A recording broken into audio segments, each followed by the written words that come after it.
In this video, I'll show you how to change your email address on Gate.io safely and correctly. First, open the Gate.io app or website and log in with your current email and password. On the main screen, tap your profile icon or go to Account/Security Settings. Here you'll see different options for login password, fund password, Google Authenticator, and email. Next, find the email section and tap Change/Modify/Bind New Email, depending on what your version shows.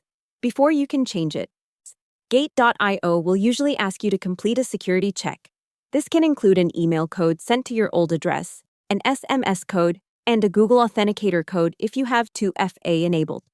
After passing security verification, enter the new email address you want to use. Check there are no typos, then tap Send Code to receive a verification code at the new email.